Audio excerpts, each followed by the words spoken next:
করিম সাল্লাল্লাহু আলাইহি ওয়াসাল্লাম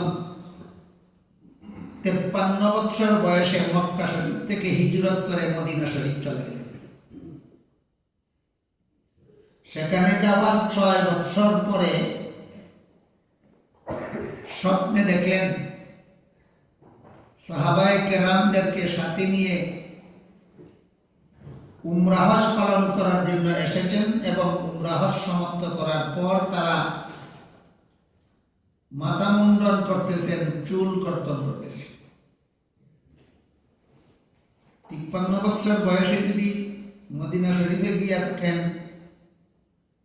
আরো 6 বছর পরে যদি এই স্বপ্ন দেখে থাকেন, তাহলে 53 আর 6 59 বছর বয়সে আল্লাহ রাসূল মদিনা শরীফে থাকাকালীন স্বপ্ন দেখে। এই সময়ে মক্কা শরীফ পরিপূর্ণভাবে মূর্তি পূজারীদের দল। কাবা ঘরের ভিতরে তারা বিভিন্ন রকমের মূর্তি সাজাইয়া রাখে। এই স্বপ্ন যখন আল্লাহ রাসূল সাহাবায়ে কেরামের মধ্যে বর্ণনা করলেন, তখন সাহাবায়ে কেরাম বললেন, নবীগণের স্বপ্ন তো শতকরা 100% সত্য। নবীগণের স্বপ্ন 100% সত্য। কাজী আপনি যা স্বপ্নে দেখেছেন তা তো সম্পূর্ণ সত্য। আমাদেরকে নিয়ে চলুন উমরা হজ পালন করতে।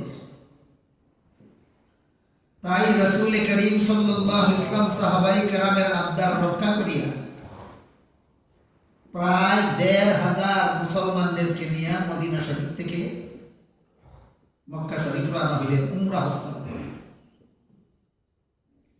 মক্কাবাসী সংবাদ পাইয়া মক্কা থেকে 19 মাইল দূরে হুদাইবিয়া নামক স্থানে বাধার সৃষ্টি করে বলল, তোমাদেরকে মক্কায় প্রবেশ করতে দেওয়া হবে না। তারা বললেন যে তোমরা আমাদেরকে বহুদিন নির্যাতন করেছ, আমাদের বাড়ি ঘর বিষয় সম্পত্তি সব দূরে দখল করে আমাদেরকে দেশ থেকে বিতাড়িত করেছ। এইগুলি উদ্ধার করার জন্য আমরা আসি। আমাদের যে সমস্ত বাড়ি ঘর তোমরা দখল করেছ সেইগুলি আমরা আবার দখল করার জন্য আসি না, এগুলি তোমাদের দখলেই থাকবে। আমরা শুধু আল্লাহর ঘরের তোয়াফ জিয়ারত করে আবার মদিনা শরীফে চলে যাব। এই কথা বলায় তারা রাজি হইল, মুসলমানদেরকে মক্কায় প্রবেশ করতে দিবে, তবে একটা চুক্তি সম্পন্ন করতে হবে, একটা সন্ধি চুক্তি করতে হবে। তারা সন্ধি চুক্তির প্রস্তাব করলো যে এই সন্ধির মাধ্যমে তাদেরকে মক্কায় প্রবেশ করতে দেওয়া হবে। মুসলমানগণ মদিনা শরীফ থেকে এসেছেন শুধুমাত্র উমরা হজ পালন করার জন্য। এই কথাটা মক্কাবাসীকে জানাবার জন্য হযরত রাসূল করিম সাল্লাল্লাহু আলাইহি ওয়াসাল্লাম হুদাইবিয়া থেকে হযরত উসমান রাদিয়াল্লাহু তাআলা আনহুকে মক্কায় পাঠালেন। তিনি মক্কায় গিয়া সর্দারদের সাথে দেখা করে এই প্রস্তাব করলেন। এদিক দিয়া একটা গুজব রটাইয়া দেওয়া হইল যে মক্কাবাসী হযরত উসমানকে শহীদ করে ফেলেছে। এই সংবাদটা সঠিক ছিল। হযরত উসমান রাদিয়াল্লাহু তাআলা আনহুকে মক্কাবাসী শহীদ করে ফেলেছে সংবাদ পাইয়া আল্লাহর রাসূল এই 1,500 সাহাবায়ে কেরামের কাছ থেকে শপথ নিলেন যে এটা আন্তর্জাতিক আইনের লঙ্ঘন। কোন যুগে দুনিয়ার কোন দেশের আইনে এই ব্যবস্থা নাই যে একজন প্রস্তাবকারীকে হত্যা করা যাবে, দূতকে হত্যা করা। উসমানকে রাসূল দূত বানাইয়া পাঠাইছেন মক্কাবাসীর কাছে। তারা কেন হত্যা করলো? এটার প্রতিশোধ নেওয়ার জন্য তারা মক্কাবাসীর সাথে যুদ্ধ করবেন এই মর্মে। তারা সমস্ত সঙ্গী সাথীরা রাসূলের কাছে শপথ গ্রহণ করল। পরবর্তীতে দেখা গেল খবর এটা ভুল খবর ছিল। মক্কাবাসী হযরত উসমানকে হত্যা করেনি, বরং তারা উসমানকে সাথে নিয়ে আসলো এই শর্ত পালন করার জন্য যে ঠিক আছে, আপনারা যদি উমরা হজ পালন করে চলে যান তাহলে আপনাদেরকে আমাদের সাথে সন্ধি চুক্তিতে আবদ্ধ হবে। এই শর্তে আল্লাহ রাসূলও তাদের সাথে সন্ধি চুক্তিতে আবদ্ধ হওয়ার মাধ্যমে মক্কায় প্রবেশ করতে রাজি হলেন। অনেক আলোচনা পর্যালোচনার মাধ্যমে সিদ্ধান্ত হইল হুদায়বিয়া নামক স্থানে বসে যেহেতু এই চুক্তিটা হয়েছিল, এই কারণে ইসলামের ইতিহাসে এটাকে হুদায়বিয়ার সন্ধি চুক্তি বলা হয়। অনেক আলোচনা পর্যালোচনা ক্রমে সিদ্ধান্ত হইল যে এই হুদায়বিয়ার সন্ধির চুক্তির মেয়াদ হবে 10 বছরের। এই চুক্তির মধ্যে উভয় পক্ষ থেকে যে সমস্ত শর্ত সরাই দেওয়া হবে এইগুলি আগামী 10 বছর পর্যন্ত বলবৎ থাকবে। সামনের কথাগুলি বোঝার জন্য আপনারা একটু দয়া করে স্মরণ রাখুন, ঐতিহাসিক হুদায়বিয়ার সন্ধি চুক্তির মেয়াদ ছিল কতদিন? 10 বছর। এই 10 বছরের মেয়াদের ভিতরে কুরাইশ বংশের লোকেরা মক্কায় নিরাপদে মূর্তির পূজা করবে, কোনো মুসলমান বাধা দিতে পারবে না। এই 10 বছরের মেয়াদের ভিতরে মুসলমানেরা মদিনায় নিরাপদে ইসলাম ধর্ম পালন করবে, কেউ বাধা দিতে পারবে না। মক্কাবাসী মূর্তি পূজারীরা নিরাপদে মদিনায় গিয়া চলাফেরা করতে পারবে, কোনো মুসলমান হামলা করতে পারবে না। মদিনার মুসলমানেরা নিরাপদে মক্কায় এসে চলাফেরা করতে পারবে, কোনো মূর্তি পূজারী হামলা করতে পারবে। এর ভিতর দিয়া কতগুলি শর্ত তারা ঢুকাইয়া দিল একতরফা। এর মধ্যে একটা একতরফা শর্ত হল উল্লেখিত 10 বছরের চুক্তির মধ্যে যদি মক্কার কোনো মূর্তি পূজারী মুসলমান হইয়া মদিনায় চলে যায় তাইলে মদিনাবাসী তাকে আশ্রয় দিতে পারবে না। কিন্তু মদিনার কোনো মুসলমান যদি ইসলাম ধর্ম ত্যাগ করে মক্কায় চলে আসে তাহলে মক্কাবাসী অবশ্যই তাকে আশ্রয় দিবে। এই শর্তটা কি নিরপেক্ষ হইল না একতরফা? একতরফা। এই ধরনের বেশ কতগুলি একতরফা শর্ত তারা প্রয়োগ করলো, যে শর্তগুলি দেখতে দেখা যায় মুসলমানরা নতি স্বীকার করল, মুসলমানরা পরাজয় বরণ করলো, বোঝা যায় এরকম কিছু শর্ত তারা প্রয়োগ করল। আল্লাহর রাসূল বিনা আপত্তিতে সবগুলি শর্ত মেনে নিলেন। সর্বশেষে এই সবগুলি শর্ত সম্পন্ন চুক্তিনামাটা লেখার জন্য হযরত আলী রাদিয়াল্লাহু তাআলা আনহুর কাছে কাগজ কলম দেওয়া হয়। আলী রাদিয়াল্লাহু তাআলা আনহু ঐতিহাসিক হুদায়বিয়ার সন্ধির হেডিং লিখলেন, মক্কার কুরাইশ বংশের সর্দারদের মধ্যে এবং মুহাম্মদুর রাসূলুল্লাহর মধ্যে সম্পাদিত চুক্তিনামা। তারা বলে মুহাম্মদ নামের সাথে রাসূলুল্লাহ লিখলে এটা ক্যান্সেল হয়ে যাবে, আমরা কেউ দোস্ত করব। জিজ্ঞেস করা হলো কেন? তারা বলে মুহাম্মদকে আমরা রাসূলুল্লাহ মানি না বলেই তো এত সব কিছু দরকার। কাজেই যে কাগজে মুহাম্মদ নামের সাথে রাসূলুল্লাহ লেখা হবে সেই কাগজে আমরা দস্তখত করার মানেই হবে যে আমরা মুহাম্মদকে রাসূলুল্লাহ মেনে নিলাম, হইতেই পারে না।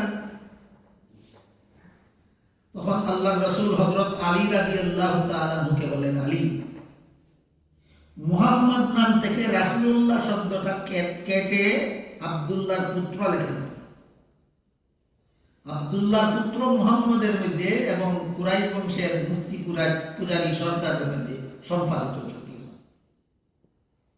কারণ এই চুক্তিনামাটা হলো 10 বছর মেয়াদী। মুহাম্মদুর রাসূলুল্লাহ তো 10 বছর মেয়াদী না, তিনি হচ্ছে চিরস্থায়ী রাসূল। কাজেই 10 বছর মেয়াদী কাগজের মধ্যে ওনার নামে রাসূলুল্লাহ লেখলেই কি আসে যায়, না লেখলেই কি আসে যায়, তবু একটা আপোষ মীমাংসা হয় না। আলী রাদিয়াল্লাহু তাআলা বলেন, মুহাম্মদ নামের সাথে কাগজের মধ্যে আমি রাসূলুল্লাহ কথাটা লিখে ফেলেছি, এখন আমার হাতের কলম দিয়া মুহাম্মদ শব্দের পাশের থেকে রাসূলুল্লাহ শব্দটা কেটে ফেলার মতো সাহস আমার। তখন রাসূল বললেন, তোমার সাহস না থাকলে কাগজ কলম আমার হাতে দাও। হযরত আলী রাদিয়াল্লাহু তাআলা আনহুর কাছ থেকে রাসূল নিজের হাতে কাগজ কলম নিয়ে আল্লাহ রাসূল নিজের হাতে লিখলেন ঐতিহাসিক হুদাইবিয়ার সন্ধির হেডিং মক্কার কুরাইশ বংশের সর্দারদের মধ্যে এবং আব্দুল্লাহর পুত্র মুহাম্মদের মধ্যে সম্পাদিত চুক্তি। এখানে আমি ঘটনার বাকি অংশ আপনাদের সামনে তুলে ধরার আগে এই আব্দুল্লাহর পুত্র শব্দটা সম্পর্কে দুই একটা কথা বলতে চাই। রাসূল করিম সাল্লাল্লাহু আলাইহি ওয়াসাল্লামের জন্মের পর থেকে একটানা 40 বছর পর্যন্ত সমাজের সর্বলোকে আব্দুল্লাহর পুত্র মুহাম্মদ বলত। কতদিন পর্যন্ত? 40। এই সমস্ত মূর্তি পূজারীরাই আব্দুল্লাহর পুত্র মুহাম্মদ বলত। 40 বছর পূর্ণ হওয়ার পর আল্লাহ যখন রাসূলের কাছে ওহী নাযিল করলেন, কুরআন নাযিল শুরু করলেন, তখন আল্লাহর পক্ষ থেকে আব্দুল্লাহর পুত্র মুহাম্মদ এর পরিবর্তে রাসূল মুহাম্মদ ঘোষণা দেওয়া হয়। আপনাদের লক্ষ্য রাখা দরকার সামনের কথাগুলি বোঝার জন্য। আব্দুল্লাহর পুত্র মুহাম্মদ হিসাবে তিনি কাদের কাছে পরিচিত ছিলেন? মূর্তি পূজারীদের কাছে। কতদিন? 40 বছর। 40 বছর পরে আল্লাহ তার নূতন পরিচয় প্রকাশ করলেন রাসূল মুহাম্মদ। এখানেই তাদের 40 বছর পর্যন্ত যে আব্দুল্লাহর পুত্র মুহাম্মদ বলে আসছে ওইটা লেখলে তারা মানে মুহাম্মাদুর রাসূলুল্লাহ লেখলে মানে না। শেষ পর্যন্ত আল্লাহর রাসূল এদের চাপের মুখে বাধ্য হইয়া রাসূলুল্লাহ শব্দ বাদ দিয়া আব্দুল্লাহর পুত্র মুহাম্মদ লেখলেন। এটা কি খুশি হইয়া না চাপের মুখে? চাপের মুখে। এই প্রসঙ্গে আমি আপনাদের একটা কথা স্মরণ করাইয়া দিতে চাই, সেটা হল গত বছর কুখ্যাত লতিফ সিদ্দিকী আমেরিকার নিউ ইয়র্কে গিয়া মুহাম্মাদুর রাসূলুল্লাহর বিরুদ্ধে যে সমস্ত বেয়াদবিমূলক কথাবার্তা বলেছে, মুহাম্মাদুর রাসূলুল্লাহ একবারও বলেনি, বলেছে আব্দুল্লাহর পুত্র মুহাম্মদ। এক পর্যায়ে কুখ্যাত লতিফ সিদ্দিকী বলে আব্দুল্লাহর পুত্র মুহাম্মদ তার বংশধরদের রুজি রোজগারের ব্যবস্থা হিসাবে হজ প্রথা চালু করেছে। এখানে প্রথম কথা হলো আব্দুল্লাহর পুত্র মুহাম্মদ এটা মুমিন মুসলমানের ভাষা না বেদিন কাফিরের ভাষা? এই বেঈমান যে বেদিন কাফির ছিল এতদিন পর্যন্ত তার পেটের ভিতরে কথাটা লুকায়িত ছিল। গত বছর তার পেটের ভিতর থেকে বার হইছে যে হ্যাঁ আরেক থেকেই বেদিন কাফির। এখানে আনুষঙ্গিকভাবে আরেকটা কথা আপনাদেরকে স্মরণ করে দিতে চাই, সেটা হল আরেকটা মুরতাদ বেদিন কাফির আছে আব্দুল গাফফার। এটা আমেরিকা থাকে না ইংল্যান্ডে থাকে, তারা এই দেশে থাকে। এই বেঈমানে কয় আল্লাহ একটা মূর্তির নাম আছে, এই নামে নামে আল্লাহর নাম রাখা আছে।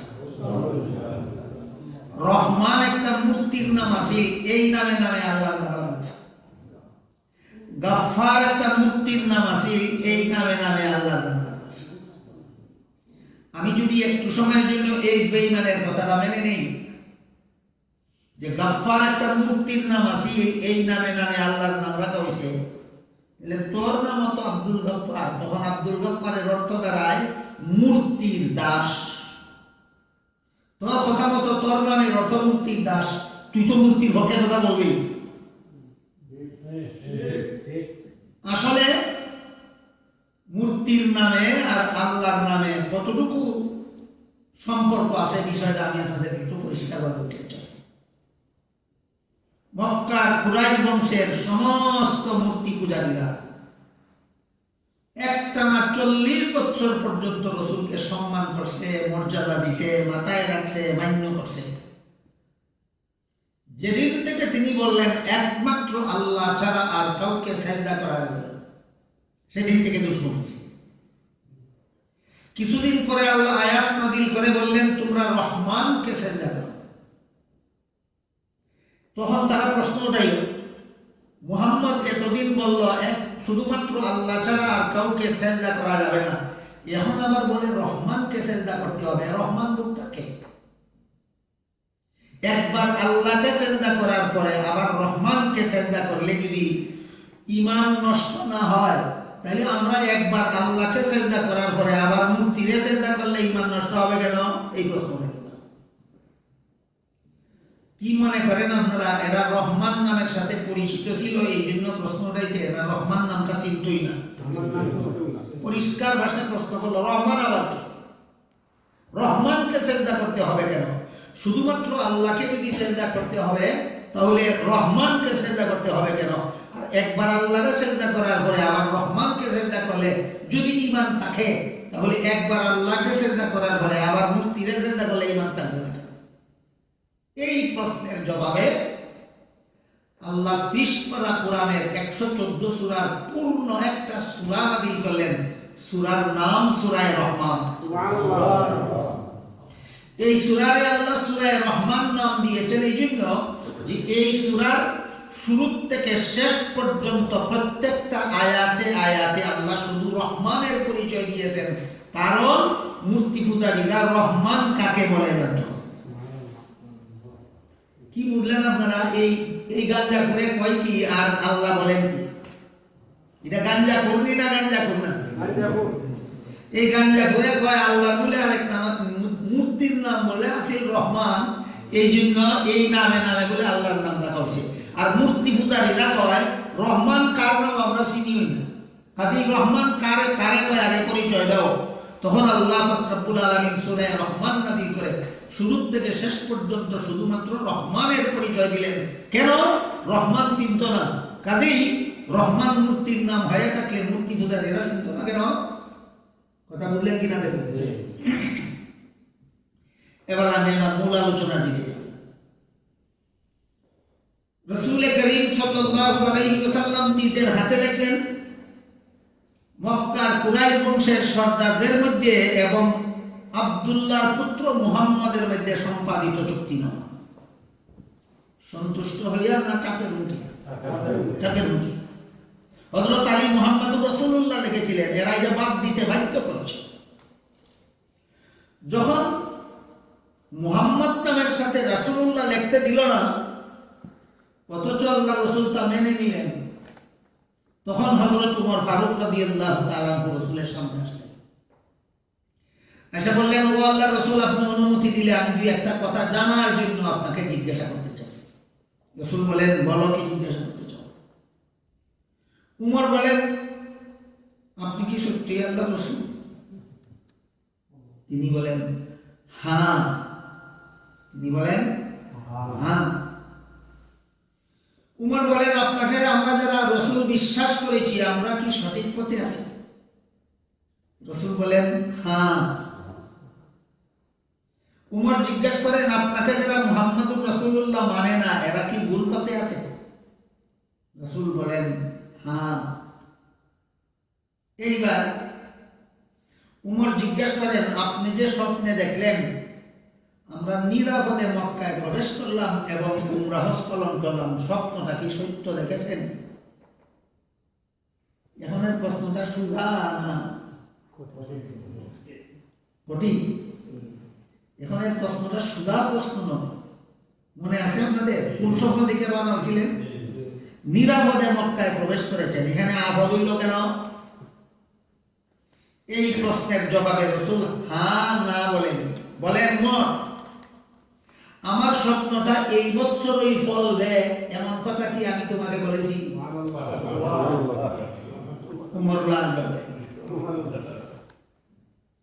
আমি স্বপ্ন সঠিক দেখছি না বিঠিক দেখছি এটা পরে প্রশ্ন করো, আমার স্বপ্ন এই বছরই ফল দেয় এমন কথা তো আমি তোমাকে বলি।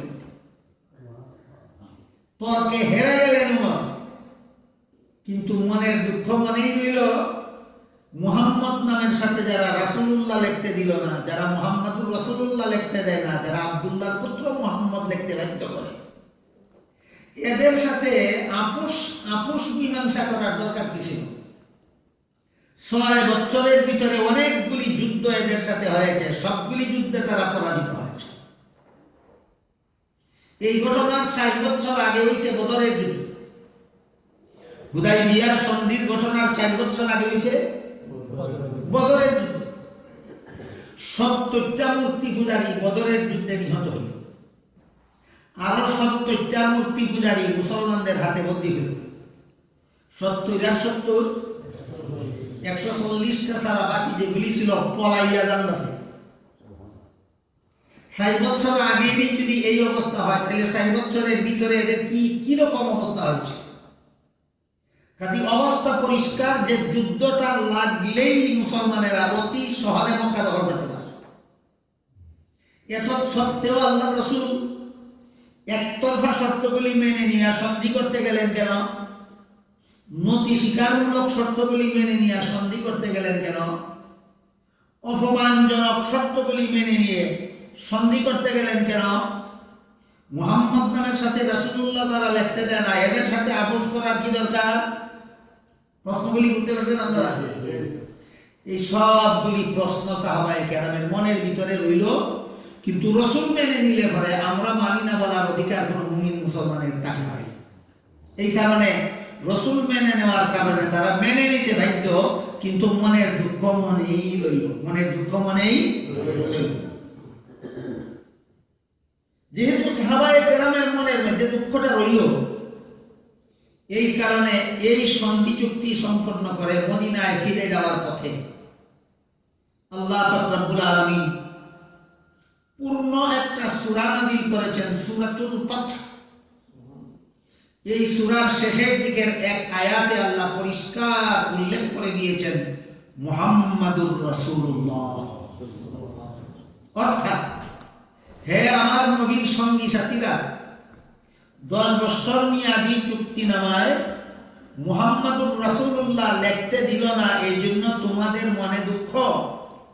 আমার কোরআন 10 বছর মেয়াদী নয়, চিরস্থায়ী কোরআনে আমি আয়াত নাযিল করে দিলাম মুহাম্মাদুর রাসূলুল্লাহ। কিন্তু এরপর প্রশ্ন বাকি থাকে, কি দরকার ছিল মেনে নেওয়া? মুফাসসিরিনে কেরাম এর জবাবে, যুদ্ধ হইলেই মুসলমানেরা সহজে মক্কা দখল করতে পারত। তাহলে যুদ্ধ না কইলে আপুসে এই নতি স্বীকারমূলক শর্তগুলি মেনে নিলেন কেন? মুহাম্মদুর রাসূলুল্লাহ কেটে আব্দুল্লাহ পুত্র মুহাম্মদ লিখে এইভাবে এদের সাথে আপোষ করার কি দরকার ছিল? কেন রাসূল মেনে নিলেন এইগুলি, এই নতি স্বীকারমূলক প্রস্তাবগুলি? এর সর্বমোট 6টা জবাব তাফসীরের কিতাবে লেখা আছে। আল্লাহ রাসূল এত সমস্ত নতি স্বীকারমূলক একতরফা প্রস্তাবগুলি ঐতিহাসিক হুদাইবিয়ার সন্ধির ক্ষেত্রে কেন মেনে নিলেন, এর সর্বমোট জবাব তাফসীরে কয়টা লেখা আছে? আমি আজকের মতো একটা দুইটা জবাবের কথা কই দেখি, কই আমি শেষ করা যায়। 1 নম্বর জবাব, এই ঘটনার হুদাইবিয়ার সন্ধির ঘটনা কয়েক হাজার বছর আগে রাসূলের পূর্বপুরুষদের মধ্যে হযরত ইব্রাহিম আলাইহিস সালাম দুনিয়াতে এসেছেন। কয়েকশো বছর পূর্বে না, কয়েক হাজার বছর, কয়েক হাজার বছর পূর্বে হযরত ইব্রাহিম আলাইহিস সালাম দুনিয়াতে এসেছেন। ইব্রাহিম আলাইহিস সালাম দুনিয়াতে আসার আগে নূহ আলাইহিস সালাম দুনিয়াতে এসেছেন। নূহ আলাইহিস সালামের যুগে একটা গজবের পানির বন্যা দিয়া আল্লাহ সারা দুনিয়া ধ্বংস করে দিয়েছে। সমস্ত মানুষ পশু ধ্বংস হয়ে গেছে। শুধুমাত্র নূহ আলাইহিস সালামের জাহাজে যে 40 জনকে নিয়ে তিনি আরোহণ করেছিলেন, এরাই জীবিত ছিল আর সব ধ্বংস হয়ে গেল। এই 40 জনের মধ্যে আবার নূহ আলাইহিস সালামের 3 ছেলে ছিল। এক ছেলের নাম হাম, এক ছেলের নাম সাম, এক ছেলের নাম ইয়াফিস। হাম, সাম, ইয়াফিস এই 3 ছেলের বংশধরেরা দুনিয়াটাকে নতুন ভাবে আবাদ করে। এই নতুন আবাদী দুনিয়ার মধ্যে নূহ আলাইহিস সালামের যুগের বন্যায় যে দুনিয়ার সমস্ত বাড়িঘর ধ্বংস হয়ে গেছিল, কাবাঘরও বিলুপ্ত হয়ে গেছিল। এই জন্য ইব্রাহিম আলাইহিস সালাম যখন দুনিয়াতে আসেন, তখন দুনিয়াতে সেই কাবাঘর আর ছিল না। গেল কোথায়? নূহ আলাইহিস সালামের বন্যার সময় এটা বিলীন হয়ে গেল। স্মরণ রাখুন, নূহ আলাইহিস সালামের বন্যার সময় কাবাঘর বিলীন হওয়ার পরে দুনিয়াতে ইব্রাহিম আলাইহিস সালাম আসলেন। আইসা কি কাবাঘর পাইলেন না বিলুপ্ত? কাবাঘর বিলুপ্ত। এমত অবস্থায় ইব্রাহিম আলাইহিস সালামের প্রথম ছেলে ইসমাঈল যখন তরুণ বয়সে হইল, তখন আল্লাহ রব্বুল আলামিন ইব্রাহিম আলাইহিস সালামকে নির্দেশ দিলেন, আপনার ছেলে ইসমাঈলকে নিয়ে কাবাঘরকে নতুন ভাবে নির্মাণ করো। ইব্রাহিম আলাইহিস সালাম তার তখনই একমাত্র ছেলে ছিলেন ইসমাঈল। ইব্রাহিম আলাইহিস সালামের একমাত্র ছেলেই তখন ছিলেন যখন আল্লাহ কাবাঘর নির্মাণ করার নির্দেশ দিলেন। ইব্রাহিম আলাইহিস সালামের দ্বিতীয় ছেলে ইসহাক আলাইহিস সালামের জন্ম আরো পরে হয়েছিল। বুঝে থাকলে বলুন তো, ইব্রাহিম আলাইহিস সালাম যখন কাবাঘর নির্মাণ করেন তখন তার ছেলে কতজন ছিলেন? তিনি ছিলেন হযরত ইসমাঈল আলাইহিস সালাম। ইব্রাহিম আলাইহিস সালাম ছেলে ইসমাঈলকে নিয়ে কাবাঘর নির্মাণ কাজ সমাপ্ত করার পর পিতা পুত্র দুইজন মিলে আল্লাহর কাছে কতগুলি দোয়া করেছিলেন। ওই সমস্ত দোয়া যে আয়াতগুলিতে আল্লাহ উল্লেখ করেছেন, এর মধ্যে দুইটা আয়াত আমি আপনাদের সামনে তেলাওয়াত করি। এক আয়াতে আল্লাহ বলেন, তারা দোয়া বলেছিলেন, রব্বানা ওয়াজআলনা মুসলিমাইনি লাকা ওয়া মিন যুররিয়্যাতিনা উম্মাতাম মুসলিমাতাল লাক ওয়া আরিনা মানাসিকানা ওয়া তুব আলাইনা ইন্নাকা আনতাত তাওয়াবুর রাহিম। এর অর্থ হলো, ইব্রাহিম আলাইহিস সালাম তার ছেলে ইসমাঈলকে নিয়ে কাবাঘর নির্মাণ সমাপ্ত করার পর আল্লাহর কাছে দোয়া করে বললেন, হে আল্লাহ, আমি ইব্রাহিম এবং আমার ছেলে ইসমাঈল আমাদের দুজনকে আপনি মুসলিম হিসাবে কবুল করুন। এখানে মুসলিম শব্দটা আবিদানি করতে ব্যবহার করা হয়েছে, আত্মসমর্পণ। আমার মতে মত নয়, আল্লাহর মতে মত। আমার পথে পথ নয়, আল্লাহর পথে পথ।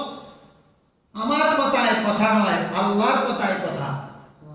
যে মানতে পারে তাকে মুসলিম বলা হয়।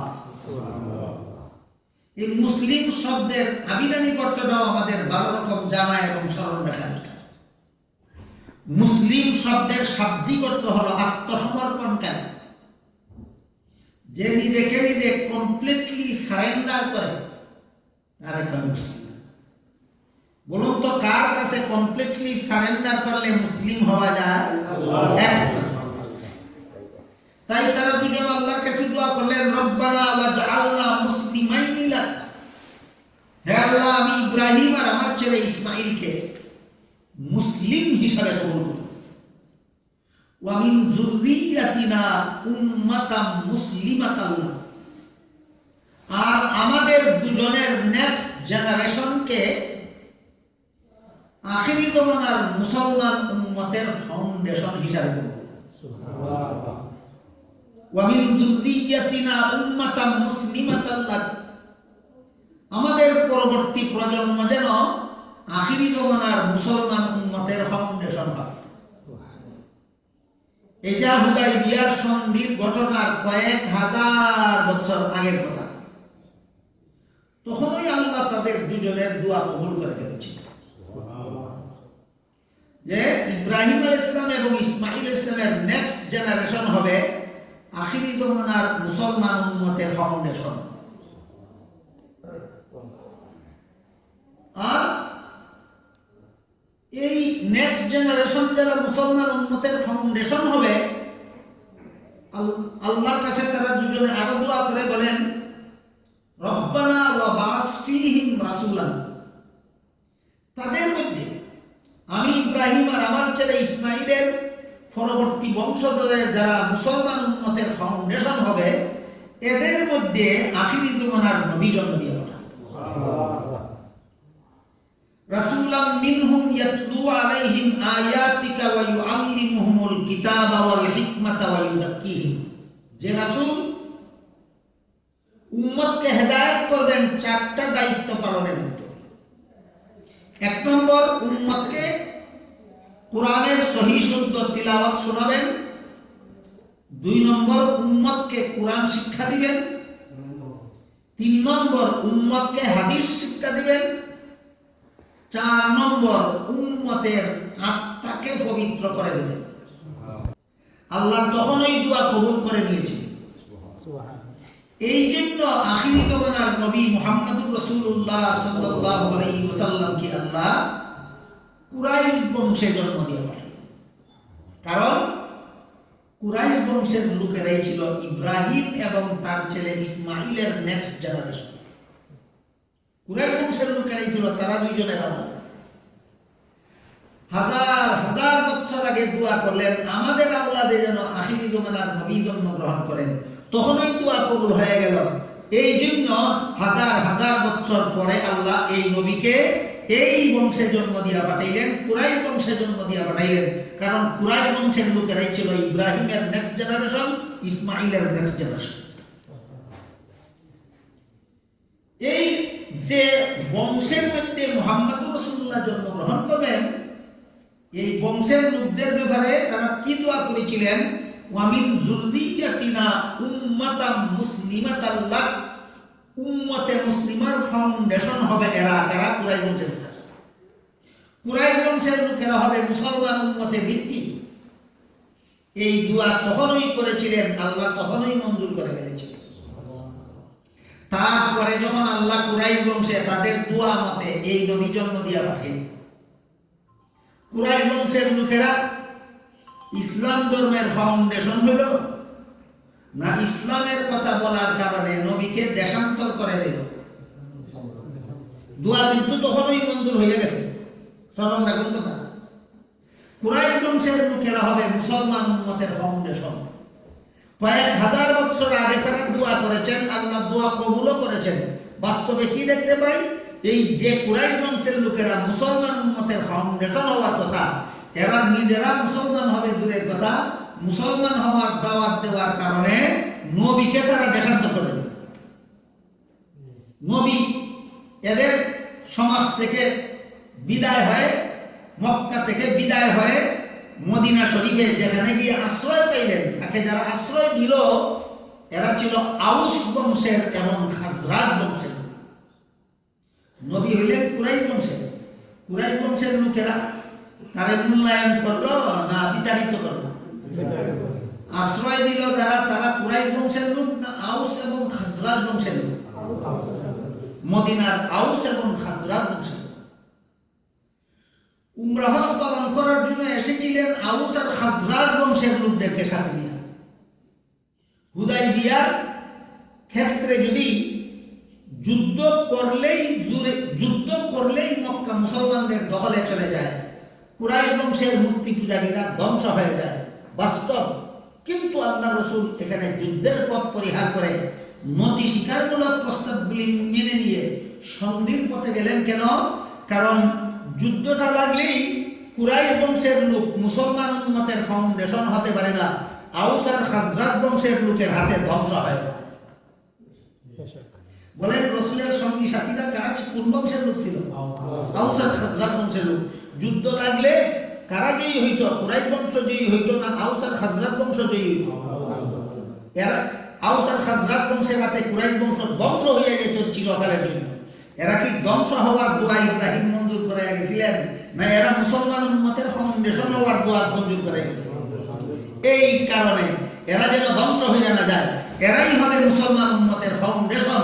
এই জন্য আল্লাহ রাসূল এদের দেওয়া একতরফা প্রস্তাবগুলি মেনে নিয়ে, নতি স্বীকারমূলক প্রস্তাবগুলি মেনে নিয়ে যুদ্ধের পথ পরিহার করে আপুসের পথে, সন্ধির পথে তার রাসূল অগ্রসর। যে ছয় কারণে আল্লাহ রাসূল ঐতিহাসিক হুদাইবিয়ার সন্ধির ক্ষেত্রে নতি স্বীকারমূলক প্রস্তাবগুলি মেনে নিয়েছিলেন। কত কারণে? এর মধ্যে এই হলো একটা। দুই নম্বর কারণ হলো ইসলামে যুদ্ধের বিধান সহজে দেয় না। যেমন ভাবে কোনো ডাক্তার অতি সহজে কোনো রোগীকে অপারেশন করতে চায় না। যখন কোনো রোগীর শরীরে ক্যান্সার হয়ে যায় আর কোনো ঔষধের দ্বারা সারে না, তখন শুধু আক্রান্ত অঙ্গকে অপারেশনের মাধ্যমে কেটে ফেলে দিতে হয়। ঠিক তেমনি ভাবে যখন কোনো মানুষের সমাজে সন্ত্রাস বিস্তার লাভ করে, এই সন্ত্রাস ওয়াজের দ্বারা, নসিহতের দ্বারা, উপদেশের দ্বারা, বুঝানির দ্বারা নির্মূল হয় না, একমাত্র যুদ্ধের দ্বারা নির্মূল হয়। কাজেই ইসলামে যে যুদ্ধের বিধান দিয়েছে, সাধারণ অপরাধের ক্ষেত্রে যুদ্ধ না, সন্ত্রাসের মতো অপরাধের ক্ষেত্রে যুদ্ধ। সন্ত্রাসের মতো অপরাধের ক্ষেত্রে কোনো মুসলমান যদি বেনামাজি হইয়া যায়, জাহান্নামের ভয় দেখাইয়া তারে নামাজি বানানি যায়। কোনো মুসলমান যদি বেরোজাদার হইয়া যায়, জান্নাতের কথা বলে তাকে রোজাদার বানানি যায়। কিন্তু কোনো মানুষ যদি সন্ত্রাসী হইয়া যায়, না জান্নাতের কথা শুনতে চায় না জাহান্নামের কথা শুনতে চায়, তখন তার সাথে যুদ্ধ করা ছাড়া এই যা দমন করার আর কোনো পথ বাকি থাকে। কাজে মুফাসসিরিনে কেরাম তাফসীরের কিতাবে লেখেন, মানুষের সমাজটা হইল একটা শরীরের মতো, আর সন্ত্রাস হলো এই শরীরের ক্যান্সারের মতো। ইসলামের যুদ্ধ হইল অপারেশনের মতো। সমাজ হইল শরীর, আর সন্ত্রাস হইল ক্যান্সার, আর যুদ্ধ হইল তার অপারেশন। যুদ্ধ হইল তার অপারেশন। বুঝে থাকলে বলুন তো, যে কোনো রোগীকে অপারেশন করতে হয় না মারাত্মক রোগে আক্রান্ত হইলে? এই কারণে ইসলামে যতক্ষণ পর্যন্ত নিশ্চিতভাবে ক্যান্সার ধরা না পড়ে, ততক্ষণ পর্যন্ত যুদ্ধকে এড়াইয়া চলতে চায়। এই শিক্ষা দেওয়ার জন্য হুদায়বিয়ার সন্ধির ক্ষেত্রে আল্লাহ রাসূল যুদ্ধের পথ পরিহার করে সন্ধির পথ অবলম্বন করেছেন। এগুলি অবশ্যই বর্তমান সমাজের মুসলমানদের ভালো রকম বোঝায় এবং স্মরণ রাখা দরকার। ইসলাম কোন সময় যুদ্ধ অনুমোদন করে? যখন ক্যান্সারের আর কোনো চিকিৎসা না থাকে। ডাক্তার যেভাবে ক্যান্সারের আর কোনো চিকিৎসা না থাকা অবস্থায় অপারেশন করতে বাধ্য হয়, ঠিক তেমনি ভাবে ইসলাম সন্ত্রাসকে নির্মূল করার আর কোনো উপায় না থাকা অবস্থায় যুদ্ধের অনুমোদন করে। রাসূল সাল্লাল্লাহু আলাইহি ওয়াসাল্লাম দূরদৃষ্টির দ্বারা দেখলেন যে এদেরকে যুদ্ধ ছাড়াই সংশোধন করা যাবে। ওই দিন বেশি দূরে নয়, আজকে যারা মুসলমানের নবীকে দেশান্তর করলো, আগামীকাল এরাই মুসলমানদের নবীকে মাথায় বরণ করে দেবে। এটা আল্লাহ রাসূল দেখতেছিলেন। এই জন্য এখানে যুদ্ধ ছাড়াই এখানে চিকিৎসাটা চলতে পারে। এই জন্য রাসূল করিম সাল্লাল্লাহু আলাইহি ওয়াসাল্লাম হুদায়বিয়ার সন্ধির ক্ষেত্রে যুদ্ধের পথ পরিহার করে সন্ধির পথ গ্রহণ করে নিয়েছেন। সন্ধি চুক্তি সম্পন্ন হয়ে গেল। আরো চেষ্টা কারণ তফসিরের কিতাবে লেখা আছে। সব কিছু তো একদিনে বলা যায় না, সময় সুযোগ থাকে। আজকের মতো দুইটা কারণ হলো, একটা হলো হাজার হাজার বছর আগেই এদেরকে যুদ্ধের মাধ্যমে ধ্বংস না করে এদেরকে মুসলমান উম্মতের ফাউন্ডেশন বানানোর কথা মঞ্জুর হয়ে গেছে। আল্লাহ রাসূল ওহীর মাধ্যমে তা জানতে পেরেছেন। এই জন্য এখানে যুদ্ধের পথ পরিহার করে সন্ধির পথে অগ্রসর হয়েছিল। পরবর্তীতে যখন মক্কাবাসী বিনা যুদ্ধে মুসলমান হয়ে গেল, মক্কাবাসীরা কারা? কুরাইশ বংশের লোকেরা। মক্কাবাসী কোন ধর্মাবলম্বীরা? মূর্তি পূজারীরা। হুদায়বিয়ার সন্ধির 2 বছর পরে সমস্ত মক্কাবাসী বিনা যুদ্ধে ইসলাম গ্রহণ করে মুসলমান হয়ে গেল। হুদায়বিয়ার সন্ধির 2 বছর পরে মক্কা মুসলমানের দখলে আসলো না? যুদ্ধের মাধ্যমে না সন্ধির মাধ্যমে? সন্ধির মাধ্যমে মক্কা মুসলমানের দখলে আসলো। যেখানে সন্ধির মাধ্যমে মানুষ ইসলাম গ্রহণ করতে পারে, মানুষ মুসলমান হতে পারে, যেখানে সন্ধির মাধ্যমে মানুষের ঈমান আমল সংশোধন হতে পারে, এখানে যুদ্ধকে ইসলাম এড়াইয়া চলাকেই পছন্দ করে। মক্কাবাসী যখন 2 বছরের পরে মুসলমান হইল, তখন এই মক্কার কুরাইশ বংশের লোকেরা যারা মুসলমান হইল, তারাই হলো গোটা মুসলমান উম্মতের ফাউন্ডেশন। তারাই হলো গোটা মুসলমান উম্মতের ফাউন্ডেশন। আপনারা বুঝে থাকলে বলুন, মদিনার আউস বংশের লোকেরা মুসলমান উম্মতের ফাউন্ডেশন হইল, মদিনার খাজরাজ বংশের লোকেরা মুসলমান উম্মতের ফাউন্ডেশন হইল, না মক্কার কুরাইশ বংশের লোকেরা মুসলমান উম্মতের ফাউন্ডেশন? এই মর্মে অন্য আয়াতে আল্লাহ রাসূল সাল্লাল্লাহু আলাইহি ওয়াসাল্লাম, আল্লাহ রাব্বুল আলামিন বলেন, মুহাম্মদুর রাসূলুল্লাহ সাল্লাল্লাহু আলাইহি ওয়াসাল্লামের বংশকে সম্বোধন করে বলেন, মিল্লাতা আবিকুম ইব্রাহিম হুয়া সাম্মাকুমুল মুসলিমিন। এটা তোমাদের বাবা ইব্রাহিমের ধর্ম। এখানে তোমাদের বলতে ডাইরেক্ট সম্বোধন করা হয়েছে কুরাইশ বংশের লোকদেরকে, আর ইনডাইরেক্ট সম্বোধন করা হয়েছে গোটা মুসলমান উম্মতকে। ইব্রাহিম আলাইহিস সালাম কুরাইশ বংশের বংশগত বাবা, আর ইব্রাহিম আলাইহিস সালাম গোটা মুসলমান উম্মতের রূহানি বাবা। কাজে ইব্রাহিম আলাইহিস সালামকে মুসলিম জাতির পিতা বলা হয়েছে এই আয়াতে দুই ব্যাখ্যা মতো। একটা হলো কুরাইশ বংশের বংশগত বাবা, আর একটা হলো গোটা মুসলমান উম্মতের রূহানি বাবা। কথাটা বুঝতে পেরেছেন? আল্লাহ কোরআনে ইব্রাহিম আলাইহিস সালামকে আমাদের জাতির পিতা এই আয়াতে বললেন কিনা? মুসলমান জাতির পিতা বললেন কিনা? বললেন। দুঃখের বিষয়, সৌদি আরবের দাম্মাম থেকে এক ফেতনাবাজ নাম মতিউর রহমান, সে প্রচার করে বেড়াচ্ছে ইব্রাহিম আলাইহিস সালাম মুসলমান জাতির পিতা নন। কোরআনের সহি ব্যাখ্যা না মন গড়া ব্যাখ্যা করে বেড়াচ্ছে, কোরআনের মন গড়া ব্যাখ্যা করে বেড়াচ্ছে। আল্লাহ বলেন ইব্রাহিম তোমাদের জাতির পিতা, এবার ইব্রাহিম আমাদের জাতির পিতা। আমি ব্যাখ্যা আপনাদেরকে বলেছি দুইটা ব্যাখ্যা। একটা হলো কুরাইশ বংশের পিতা হইল, কুরাইশ জাতির পিতা হইল বংশগত, আর মুসলমান জাতির পিতা হইল ধর্মীয়। কথা বুঝলেন কিনা? ইব্রাহিম ইসলাম কুরাইশ বংশের কেমন পিতা? বংশগত পিতা। ইব্রাহিম ইসলাম সমস্ত মুসলমান উম্মতের কেমন পিতা? ধর্মীয় পিতা, আধ্যাত্মিক পিতা, রুহানি পিতা, জাতির পিতা, মুসলিম জাতির পিতা হযরত ইব্রাহিম আলাইহিস সালাম। সন্ধি চুক্তি সম্পন্ন হইল। সন্ধি চুক্তি সম্পন্ন করার পরে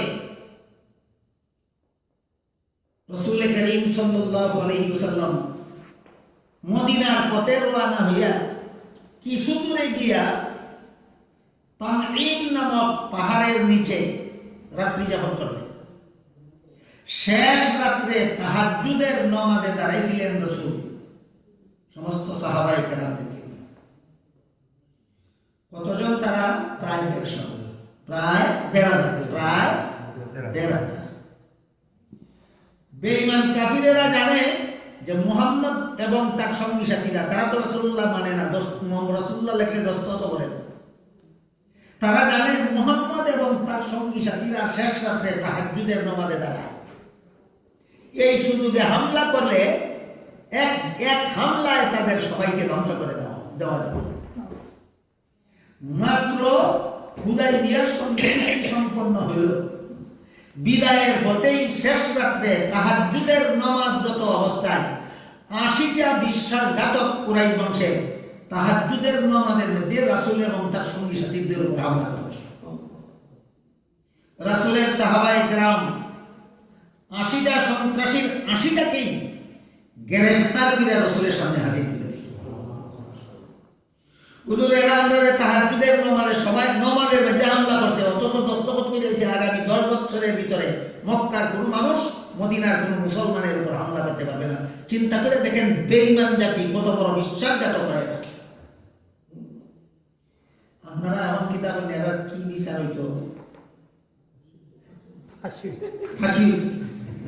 আল্লাহ রাসূল সাল্লাল্লাহু আলাইহি ওয়াসাল্লাম এরা যেমন ভাবে ওয়াদা করছে চুক্তির মাধ্যমে যে আগামী 10 বছরের ভিতরে আমাদের উপর কোনো হামলা করবে না, আমিও তো ওয়াদা করছি আগামী 10 বছরের ভিতরে এদেরকে কোনো আঘাত করবো না।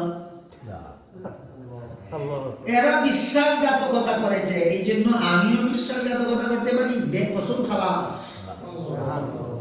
এইটা ছিল মুহাম্মদুর রাসূলুল্লাহর চরিত্র, এইটা ছিল মুহাম্মদুর রাসূলুল্লাহর আইন, মুহাম্মদুর রাসূলুল্লাহর ল। বেঈমান বিশ্বাসঘাতক হতে পারে, মুমিন মুসলমান বিশ্বাসঘাতক হতে পারে না। এইভাবে তারা হুদায়বিয়ার সন্ধি চুক্তি সম্পন্ন করার পর থেকেই চুক্তি বিরোধী কার্যকলাপে লিপ্ত হয়। দফায় দফায় কয়েকটা চুক্তি বিরোধী কাজ যখন রাসূলের কাছে ধরা পড়লো 2 বছরের ভিতরে, 2 বছরের মাথায় আল্লাহ রাসূল এইবার মক্কায় রওনা হইলেন 10,000 মুসলমান। এখন কতজন মুসলমান নিয়ে রওনা হইলেন? 6ষ্ঠ হিজরিতে এসেছিলেন একবার 1,500 মুসলমান নিয়ে। হুদায়বিয়ার ক্ষেত্রে সন্ধি হয়েছিল, সন্ধিতে যারা একতরফা শর্ত আরোপ করেছিল লঙ্ঘন তারাই করলো, যারা একতরফা শর্ত দিয়েছিল লঙ্ঘন তারাই করলো। দফায় দফায় চুক্তি লঙ্ঘন রাসূলের কাছে ধরা পড়ার কারণে 2 বছর পরে 10,000 মুসলমান নিয়ে মদিনার থেকে আল্লাহ রাসূল মক্কার দিকে রওনা হলেন। মক্কায় পৌঁছার পরে মক্কাবাসীর সাহস হইল না অস্ত্র নিয়ে মুসলমানদের সামনে মোকাবেলার জন্য। আল্লাহ রাসূল সাহাবায়ে কেরামের দ্বারা ঘোষণা করাইলেন, যে ব্যক্তি নিজের ঘরের ভিতরে দরজা বন্ধ করে বসে থাকবে তার উপর হামলা করা হবে। যে ব্যক্তি অমুক নেতার ঘরে আশ্রয় নিবে, তমুক নেতার ঘরে আশ্রয় নিবে, অমুক নেতার ঘরে আশ্রয় নিবে, তাকে হামলা করা হবে। যে ব্যক্তি হরম শরীফে আশ্রয় নিবে তাকে হামলা করা হবে না।